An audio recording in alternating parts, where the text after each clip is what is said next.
obviously Arsenal's run of form has been set against Liverpool's absolute disastrous month. It's 4 straight Premier League defeats, another one against Brentford on Saturday. Have you been surprised at what's happened at Liverpool given the start that they had, or can you understand what's happened given that there was an awful lot of change in the summer, perhaps more change than Arne Slot would have wanted? Yeah, I mean, you go back to the opening night of the season when they won, but you thought, oh, they're open. You know, this is not a team that's in control of itself, and that has only continued. Again, we're talking about fine margins. The margins went their way in those first few games, and now they're not. And you know, I think what we're seeing is an Arsenal team that has a rock solid, clear identity of what it is and what it's trying to be, and a Liverpool team that doesn't know. Yeah. And that's understandable to some extent because of the change that they've had. Obviously, some of it in tragic circumstances, but they've obviously spent big money. They're clearly going to change the dynamic and the chemistry between, obviously, the attacking players, most obviously. But none of those players that have come in, really, you think about at fullback, they suddenly look like they've got major problems at fullback, despite obviously spending money in that area. They don't know what they want to be yet, and the team is destabilised as a result of that, and that's why I think you're seeing a drop off from Van Dijk can't hold it all together on his own. You know, Salah the same. I mean, what do you think? What would you do if you were Arne Slot here? Would you kind of try and go back to what you were doing last season and take out some of the new players? Florian Wirtz seems to obviously a fantastic talent, but seems to have perhaps unsettled the balance in midfield. Do you go back to that, or do you persevere with it? I mean, I think that if he was sat here now, he would probably be thinking, I wish I could go back and try and use the formula that worked so well last year and just get back to that as quickly as possible. And if you want to call it back to basics or whatever you want to call it, but get back to that because he knows that has worked. I think though he will feel that is quite dangerous, because if you leave out Isak and Wirtz, particularly because they're £100 million players, it comes with an awful lot of noise. And I think that because of the money that Liverpool have spent, he'll probably be thinking, I need to persevere with this. I need to reach a point where Wirtz is holding his own and getting the odd assist, and the noise around him has gone away. He'll hope that Isak can come back and start scoring goals, and that if there are problems, people are focused on different problems. This is the problem with recruitment in general and spending an awful lot of money, is it can weigh you down in it to a certain extent. And I don't think that Arsenal really have got that problem, because I think that Arteta can quite easily leave Eze out and quite easily leave Gyökeres out, and no one would really mention it too much, because they're not £100 million players. Maybe it's because obviously playing well, it's easier to rotate when you're playing well and winning games. But I just don't feel like it's as big an issue as if Arne Slot keeps leaving Wirtz out or keeps leaving Isak out, because they've spent so much money to bring them in. It just becomes this massive issue, and you see it at clubs when they sign big players that don't hit the ground running straight away. You are left with a problem there. Do you just persevere with it and risk the results getting worse, or do you sit him on the bench for a couple of weeks and hope things get better, but then have to answer question after question about why your main guy isn't starting? I just think that the way that Arne Slot is talking at the moment, I think you're probably right. I just don't think that he knows what direction he wants to go in at the moment. He's talking about the Brentford game being the worst defeat of the season. For a lot of that game, it looked like they were getting bullied physically, which is a massive problem at the moment in this league. I think maybe 5 years ago, you could probably get away with having a more lightweight team. The way the Premier League's gone, with it being more direct and more physical, a lot more set pieces, I just don't think you can get away with not winning duels all over the pitch. And if you start losing them, teams in this league start smelling blood.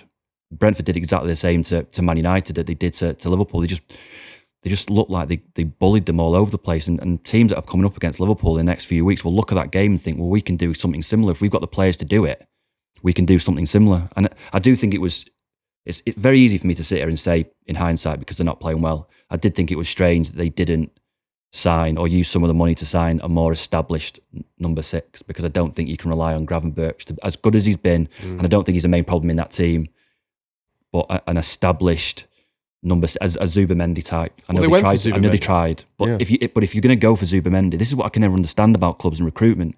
If you're going to go for Zubamendi, you've identified a part of your squad that's not good enough. That's why you've gone for that player. So if you've missed out on him, then why then have you gone and signed a centre forward? You know, you either need a defensive midfield player or you don't. Well, they might argue that it's a case of where the opportunities come. Yeah, And there is an element of that, obviously. And you can say that, I mean, Isak, the word all at the start of the summer was that he's not for sale, Yeah. that Newcastle would not let him go. Now, obviously, he did an awful lot to force that move to happen, but there were no guarantees that, Isak would leave Newcastle this summer. So when he became available, and I feel like I was probably a bit guilty of this, thinking about it from an Arsenal perspective, thinking, well, if you want a centre forward and you want to go and win the league, then go and get him. Yeah. And maybe we were all a little bit duped into thinking, well, because of how good he is, you pay the money, you bring him in, he knows the league, he can slot straight in, and away you go. Now, what we've probably forgotten there is that he was training on his own for a long period of time. He had no pre-season, really, of any description. And he's also a player who reminds me a little bit of Robin van Persie in that when he was at Arsenal, in that I think from what I can tell, I think they've had to tailor his training to make sure he stays fit. And that's been a journey over a number of years. And Newcastle have found a position last season where they were able to get the best out of him. What he's being asked to do now, to go up a level to Liverpool, competing for the league and the Champions League with no pre-season, there's a recalibration there. And I don't think Liverpool quite know how to get the best out of him yet, both in terms of his physicality and obviously from a tactical perspective, because if you're going to spend the best part of 300 million quid on two players, then you assume that they're your 10 and your 9, and you expect them to develop an understanding and go and win you games on a regular basis. They barely play together, those two. And Slot, unfortunately, is in a position now where he either doubles down on that and is under pressure, as you say, from the money that they've spent to do that, or he says, actually, we need to go back to basics here. We need to maybe pick a team that's a little bit more defensively resilient and say to your older front three, and maybe you include Ekitike in that because he has obviously had a pre-season and he started quite well, but you say to those front three, go and win us games and keep it a bit tight. The other thing, of course, is set pieces, and we obviously Arsenal, it's a stick that they're beaten with, but this is becoming the set piece season in the Premier League. You only need to look at across the games of what happened this weekend. Arsenal's game was decided by a set piece. Liverpool conceded from set pieces. Man United conceded from set pieces. Tottenham won the game at Everton largely through set pieces.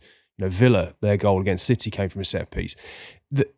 It's easy to deride it, and it's easy to sort of say, well, why is Mikel Arteta getting credit for something that Tony Pulis was chastised for many years? But that's a separate conversation. The fact of the matter is that they are absolutely vitally important now, and some teams are better at them than others. And this is another area where Liverpool are falling short. And then if we're talking about fine margins in title races, it could actually prove the difference. Because Arsenal are scoring, I think from corners they've scored, I think it's 16 or 17 more goals than any other team. That's incredible across the last 2 seasons. Now, that is a huge swing. Yeah. That's a huge swing. And so to ignore it and to sort of produce those Tony Pulis, Mikel Arteta memes, I get it. I can understand it. You could argue if you spend £1 billion, you should be about a bit more than corners and free kicks. Again, that's a separate argument. The point is, if you don't take this seriously, the league will be gone before you know it. Yeah. And I think that the set piece element, I think that the Premier League is so competitive that it is coming down to fine margins like that, and that I think that the balance in the league is so much that I genuinely don't think there's a great difference between the top 6 and the bottom 6 in terms of athleticism, technical ability, anything like that, work rate. And I think if you can master those fine margins, as Arsenal clearly have, maybe it is a season that comes down to who performs best in those areas. And if you get left behind even for a couple of weeks, you end up losing 3 games and your season's kind of in bits almost.